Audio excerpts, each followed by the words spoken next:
if we may bundle up several of the more recent notes that we had been mentioning, such as, without talk, man has no personal life, no individual life. Without talk, man has no history, that is, any comment on what has happened to him or what he has done.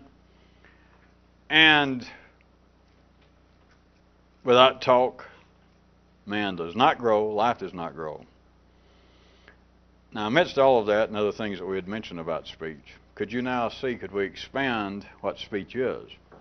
And take note that speech is not only the new fourth S and primary requirement. It's not only that, you could also call it the new fourth R. That is, the new fourth measurement. And it has to do very specifically, that again, it may be so close to the verbally obvious once it's stated that you know what happens. And that is that things are not, until they are verbally noted in the secondary world, they do not operationally exist. There is, I'll call this an aside so that this may get too obvious, that some of you, it gets up too quickly and too fast in your face, but almost all of you surely know that in certain areas of physics, particle physics especially, they continue to take delight sometimes to publicly make note of the fact, in quantum views, that phenomenon does not actually exist until it is observed. And then, of course, it splits up into other areas, but that's sort of the one that hits the popular science magazines, and we've even made note of it. But take further note. That's close, but that's really no cigar. What is the obvious? And they don't even bother to state it. It is this. It's not that what they just said is not valid from some finite three-dimensional view, but at a more basic level, phenomenon does not exist operationally until it is spoken of.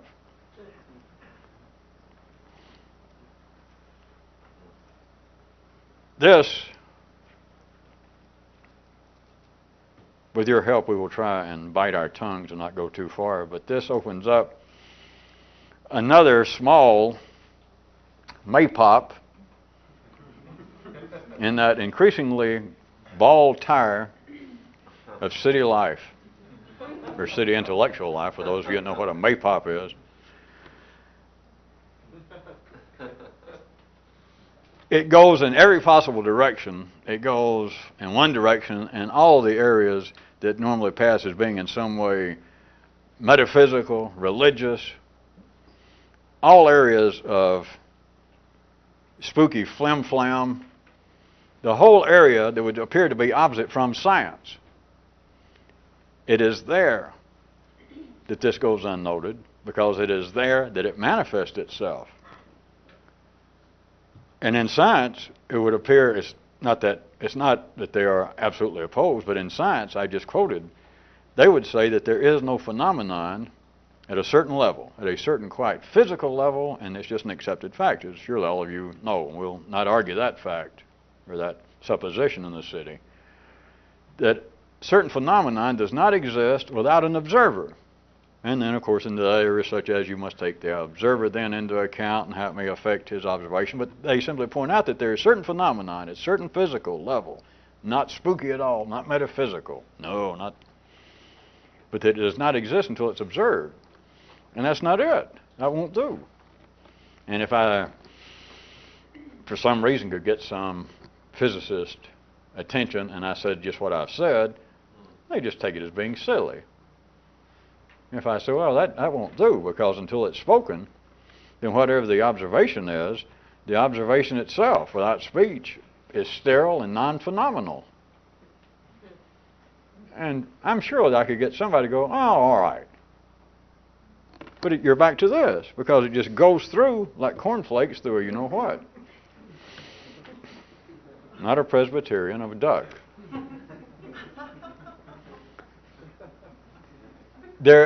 The observation of the human mind, without it being spoken, is what? I put words on it already, which is to defile it somewhat, the observation, but it is without any doubt, once you can see it quite just directly, it is sterile. The observation itself is non-phenomenal for the obvious reason, if nothing else, which is no evidence. There's no proof. It might be evidence to ordinary mind. But if you make some observation and you don't tell anybody, nobody will ever know that you made the observation, even if it's correct. That if you make the world's greatest subatomic discovery, you know, you at home and you have a broken French horn that you got at a pawn shop, and you have 2 or 3 extra gallons of turpentine, and you have some of the unpublished works of Lord Tennyson, and in some way you put them all together and you come up with an observation, a discovery at the subatomic level unknown to the Nobel Prize winners of this planet. If you don't tell anybody, what's the obvious? You can't even say it exists, and I'm not going to get in some kind of apparent undergraduate philosophical discussion, because it's not a debate, it is simply a fact. But don't pass it off as being of no great consequence or it being some kind of crackerjack playing with words. It simply does not operationally exist. It doesn't matter. If you observe it, there's no way to talk about it, there's no way to prove it, but no matter what you observe, if you don't speak about it, it does not operationally exist. Because no one can know it. But can you see that at what would appear to be one side of the seesaw in the city intellectually, that is science, that they already will point this out, that certain phenomenon at certain levels, if it does not have an observer, we cannot say it exists, that it is not actually phenomenal.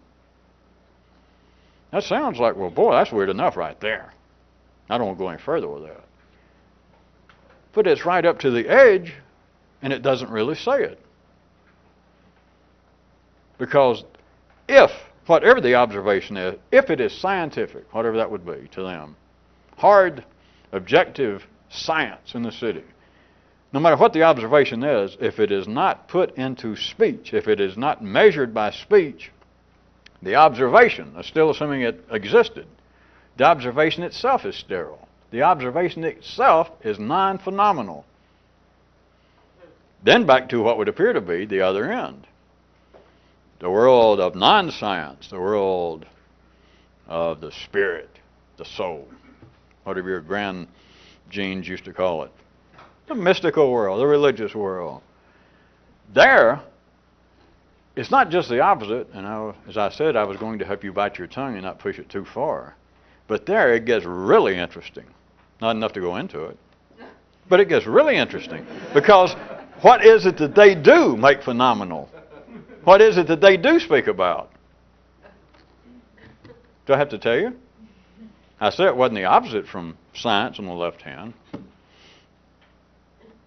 But it's damn close, isn't it? Because what do they speak of? I'm going to have to speak for them because they won't put it this way. We're going to speak of that which no one has ever observed. Now, what could be fairer? How do you think that humanity survives? It is through the right foot and the left foot. That over here you have science. You have people getting hundreds of thousands of dollars in Nobel Prize money for observing, for writing out in great detail that certain phenomenon does not exist until it is observed. And over here you have people who've made more money than Nobel Prize winners will ever dream of. I mean, Jimmy Swaggart, the Pope. You know, they couldn't take time off to fly to Sweden to accept $500,000. And from one view, they're saying just what? It's almost the opposite. I didn't want to just tell you it's the opposite because that's always misleading, because you can always file it away and go, oh, just the opposite. Nah. But it's interestingly close. That what it's based upon, when I said the Pope and etc., you know I'm not referring to any specific religion or time era. The whole idea of mythology, the whole idea of all religions is what?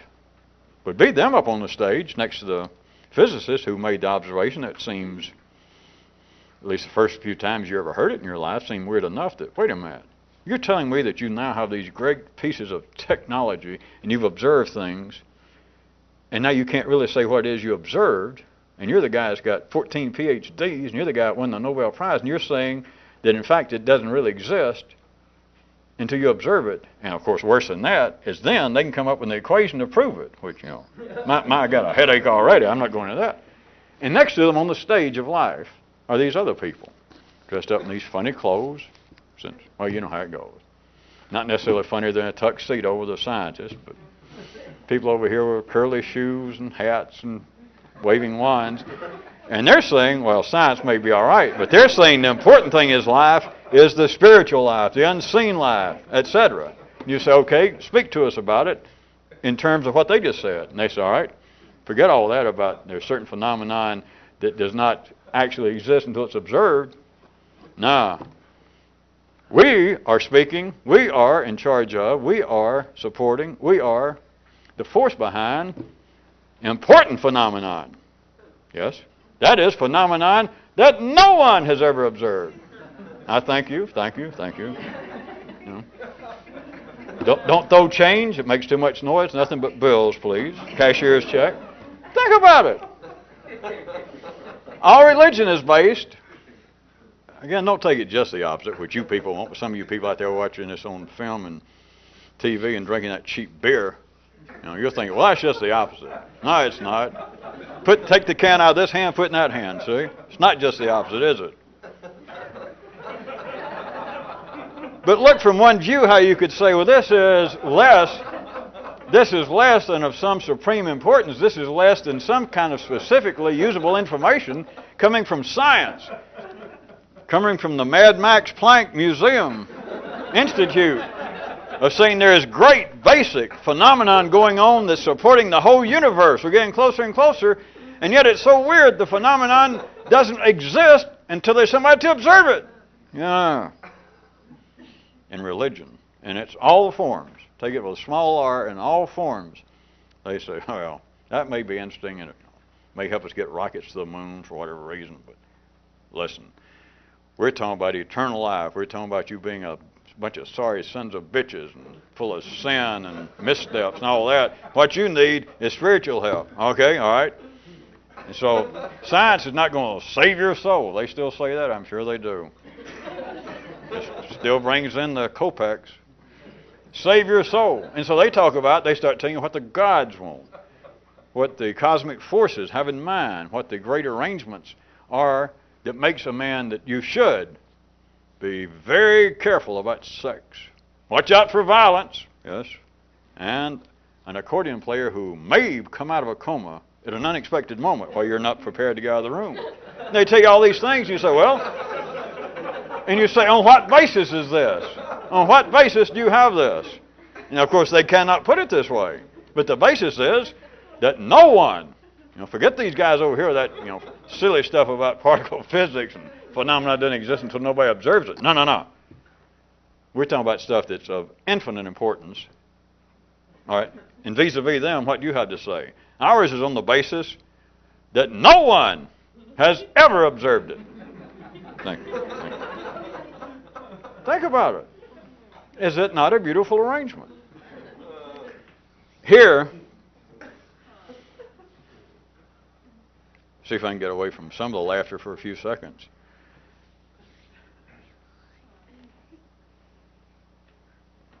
Observations of any kind, science, religion, it's all the same thing. Because the observations, what we're talking about, is energy that you personally, the individual, that makes some personal imprint intellectually. In other words, you think something. You just turn around and you think, hey, I see that, or I've never seen a purple fan, or I've never seen whatever. You have a thought. It must be put into speech. It has got to be measured by speech, or operationally, it is non-phenomenal. It just simply is. And there's no way around it. Other than if you're ordinary, you can say, well, hey, that's so obvious. There's every way in the world around it because it's meaningless. It's so obvious. Go get another beer then.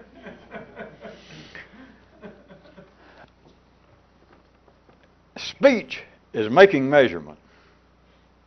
And it makes measurement in a way that is very confounding to the rest of the older aspects of the intellect. There's a Kyroot tonight that pointed out that the differences between all things can be measured in words.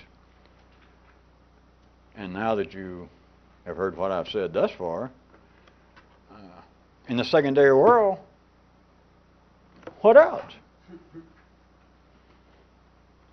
And yet there is still the subtle part that I guess I'm going to back up and see if it does run our tires still. The ordinary intellect, not that our description is superior, it's just so far afield from what the intellect needs that it may seem too obvious or it may seem too abstruse. But the ordinary intellect would think that there are all sorts of ways. It was presented with this premise that words are the correct measurements. All things can be, the difference between all things can be measured in words. The ordinary intellect, a scientist, all the way over to somebody that's almost a religious fanatic, but let's take the middle ground of the heartbeat of life, the middle class of life. If they heard that term, or my description, that the difference between all things could be measured in words, they would have to go, no, it sounds like a nice epigram of some kind, but that doesn't cover everything, because there are differences in things that are beyond words.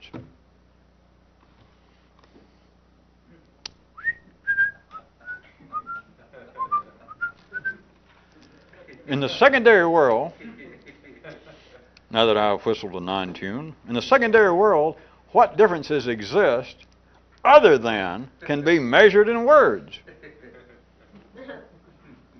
What other differences are there? How can they be measured?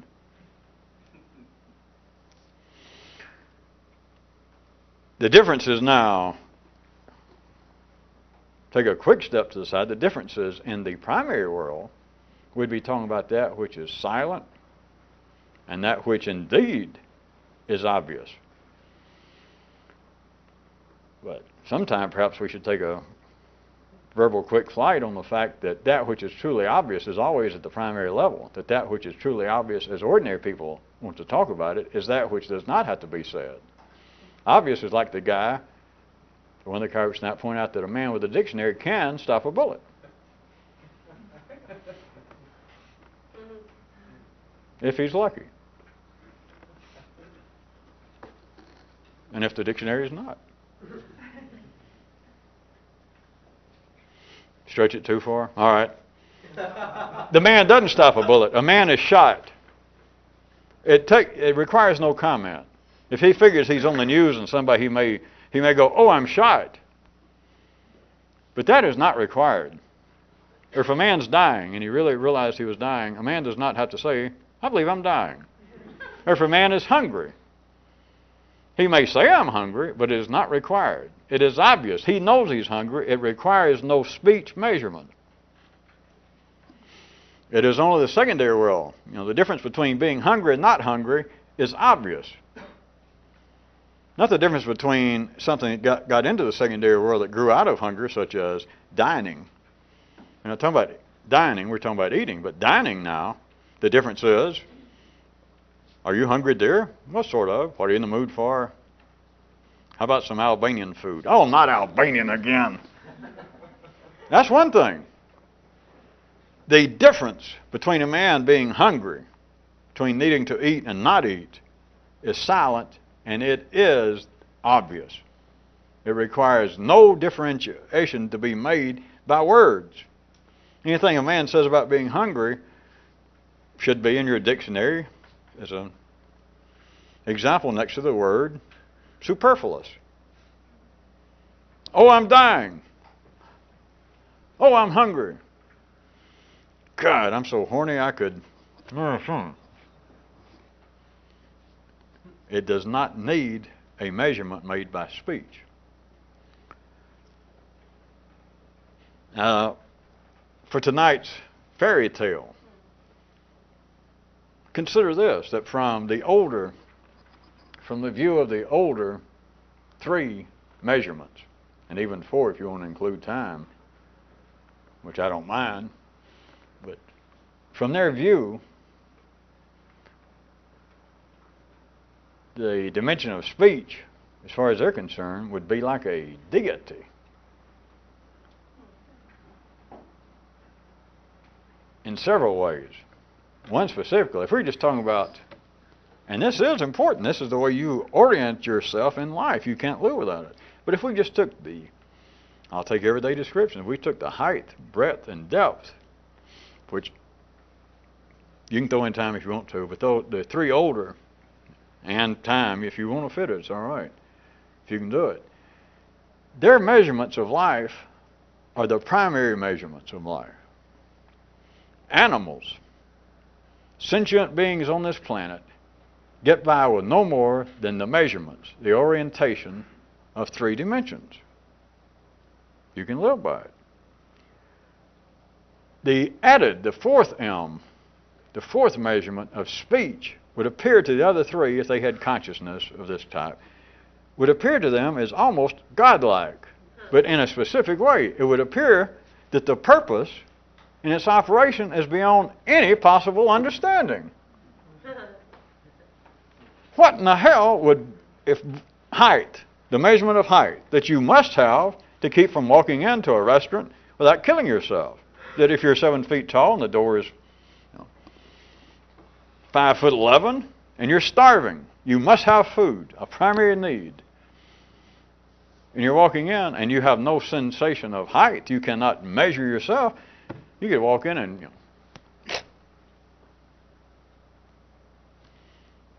if height had that kind of intelligence or consciousness, that it could think about such matters or be spoken to about it, what would it make out of speech? If you insisted in some way, now we were talking about the right hand, now we're down to the level of the dimensions. If you got into the city of the 3 older dimensions and you said, all right, there's something over here that you've never measured. It went all right. Not just height, by the way, breadth or width. I'll give you all 3. And you said, there are things that have never been measured. And it went, ooh. And you said, and it's very important, you can't live without it. This doesn't begin to sound like religion. This doesn't begin to sound like humans talking to other humans about, ooh, there's things that no one has ever seen. But there are things you can't live without. You mean food? No, no, no. No, that's nothing. Sex? No, no, no. Sleep? No, no, no. Water? No, no, no. The church. Then you have got to talk the person into, sort of, right quick, you have got to talk them into, wait a minute, this is of supreme importance. You cannot live without this thing that no one can identify, that no one can measure, that no one's ever observed. You can't live without it. What would be the feeling if they had thoughtful feelings? The reaction to the older, absolutely, inescapably, the older 3 dimensions, simply to physically, to orient yourself in the primary world to live, if they had some form of consciousness and you tried to talk to them about speech.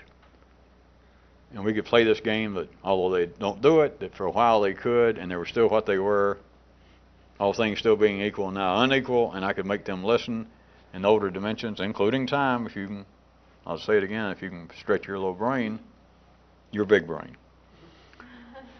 And you said there's another dimension. There's another measurement that you must take into account nowadays, and it's speech. And in some way you could make it hear what you were talking about in the same way that you think that somebody's described you in the past, that there's a God up there. He's an old man, and without any doubt he's Jewish. Or without any doubt he's an Episcopalian. He's Anglo-Saxon as he can be. And he may be painted on velvet. At any rate, that same sort of thing. And if we got dimensions instead of humans trying to give them that story, and you tried to tell the dimensions, there is another measurement that is of supreme importance. You cannot live without it. And you tried to describe to them speech. That the measurement of all things in the secondary world, the measurement is speech.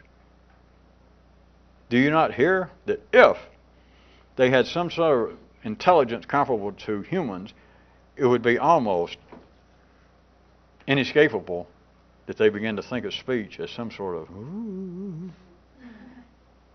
a supernatural force, because it makes no sense. They can't observe it. It operates at another level. It's a secondary manifestation.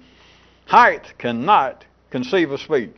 If we could get its attention and it could be intelligent enough to hear, and you said speech. Speech is the ultimate measure of all dimensions. Oh, you're fine. There's nothing personally against height, although you did sin originally. And of course, you have to say that to breadth and width and time. And you go, oh, all right. You'd say, but there is a supreme measurement. You're important. You're important down here. There's no doubt about it. This little planet, this part of your reality could not exist without there being the three dimensions that could be measured, could be handled, could be used. But there is another one that's of even, no offense, but there's another one that's just a different level. It's speech. And in some way you gave them some idea, they would never observe it. They could never experience it any more than ordinary humans experience the ideas of God and religion. And yet, it would hear something. And what could it make of it other than this is so far removed from me that it's, and they would have to come up with the idea of a deity, a supernatural force. And one of the observations, if we could move along, and now we were dealing with the three dimensions, or the four dimensions, that now have had some time to progress, and they have worked up this whole cosmology, this whole theology of what speech is. And they had their own idea that speech was a God, whatever it is. And then if we wait a while and we jumped in, and we said, all right, now that this is all settled, can you describe to me in some way what is God? Speech. How does it manifest itself? How would you describe God? And what would they do? I suggest they would do the same things that are at the heart of all the world's religions. They'd begin to say, well, our God, speech, operates in mysterious ways. Hey, tell me an understatement. Because if you said, well, what do you mean mysterious? They'd finally have to come to this conclusion with no rancor, we'll assume, that they have to say, we got no idea what the hell he is. We don't know why. I mean, we've heard descriptions. We've got our own theologists now. We have, the theologists of the breadth and the width and the different factions, but they describe this thing, speech, and in some way it measures. It records what's going on in life. But I'll be damned, we can't see any possible use for it. What else is a mystery? That there is some other measurement going on. Now, let's skip the dimensions and jump back to man.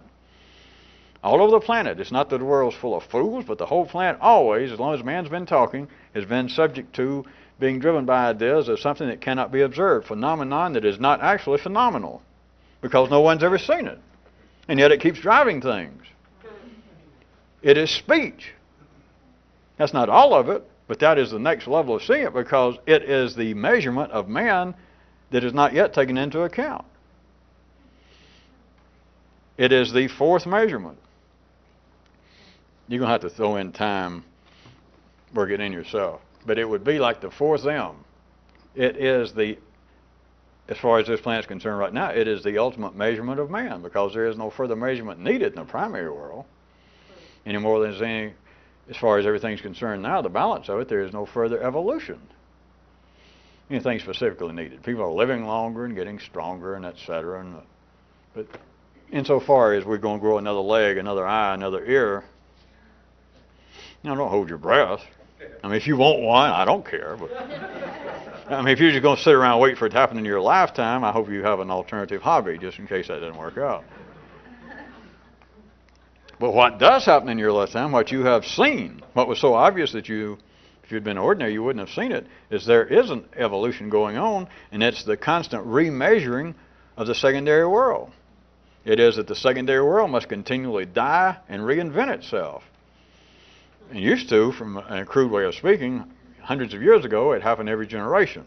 That's not literally true, but comparably speaking, and now it's down to God knows what. Weekly? Now that I've said that, consider that there are, as always, the simultaneously existing different evolutionary time zones. So there's still certain things that are taking 20 years, 100 years to actually die and reinvent itself. Like religion has held on for thousands of years, some of the Western forms like the Catholic Church, Protestantism. And it still has not completely died and reinvented itself. But it's within it is different segments of an evolutionary time zone.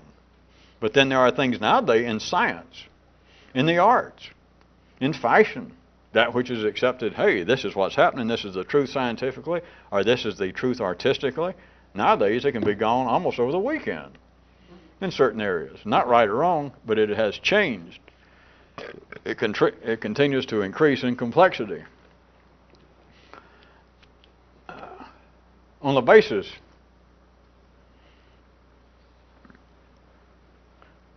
of, I can't resist hitting you a couple of examples that we've hit before, but in a slightly different way. If you can see how, if indeed the ordinary dimensions of the primary world, which you could take the three ordinary dimensions, it being called a three-dimensional world, it is, for all primary purposes, all the measurements needed.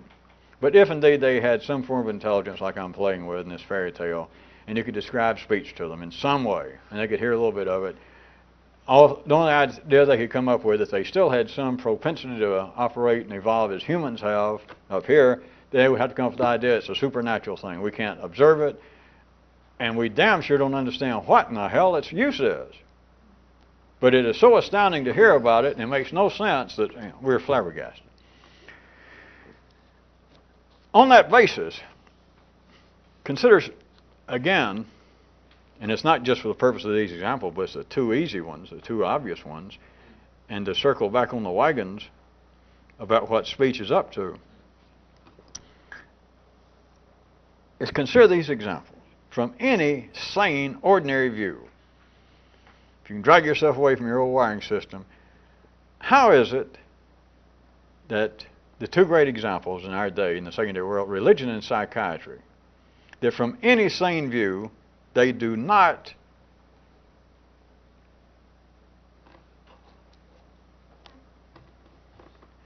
in any prescribed, they do not in any predictable manner work? No, rather than just religion, how about prayer? That's right at the heart of all religion. Prayer and psychiatry. In psychiatry, let's say that I'm talking about the heart still of psychiatry, of talking analysis. Now that I've done all that, does anybody have any suspicion off on your own that confession and going to a psychiatrist or praying is the same thing? No, don't say it. No. Scared that man over here. From any sane view, not an atheist view, not an agnostic's view, just from any sane view, for a second, intellectually, there is no way that anyone can say that prayer or psychiatric analysis, talking analysis, works in any prescribed way. You cannot guarantee it. They'll admit it. A psychiatrist will admit it. The church will admit it. Of course, then they blame it on somebody else. Well, it's up to him. But notice, in no prescribed way, there's no way to prescribe prayer. Each particular church or religion will say, well, try this. This is what the gods told us. It says so in our Vedi Mekam. It says so in our comic book, our handbook. It says do this. What do you guarantee it? Hey, listen, this is a church. This is not a body shop. We can't guarantee. We don't rebuild transmissions. You ask a psychiatrist. He might not be as crude, but he will. Sir, I'm a graduate of Harvard. I do not have to guarantee what I do. Oh. Of course, you can't. Doesn't stand. You don't need to think about it that much longer than you do about going to a religion. But notice, neither prayer nor psychiatry work in any prescribed manner, in any predictable fashion. And they will both admit it, if presented in the right way, if you ask them. How can you explain that they are continually pursued by the sane and everyday people of the world? I'll give you the answer. The answer is because, to take prayer and psychiatry analysis, that the purpose in them, you understand, they're talking-based phenomenon. Without talking, you cannot pray. I don't care, you forget ideas of some kind of silent prayer and meditating in your heart. You can say that, or you can hear it said and think, yes, yes, yes, but it's no. You cannot do that any more than you can undergo talking analysis without talking. Finally, at least to say, is my time up? Yes. Will you take a check? No. if you expect to be helped, is the point, you know you have to talk. Prayer and psychiatry, analysis, talking analysis, is talk-based.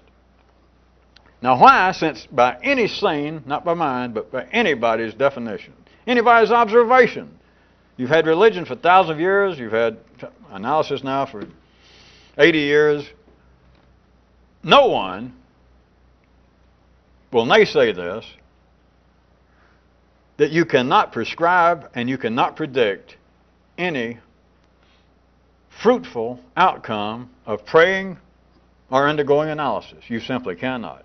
And yet, why do people do it? The answer. Are you ready? Da-da-da-dum. It's because the purpose is not to be helped. The purpose is not to be cured. The purpose is to talk. That's it. Because you ask people who are religious as somebody's grandmother, they say, I pray every day.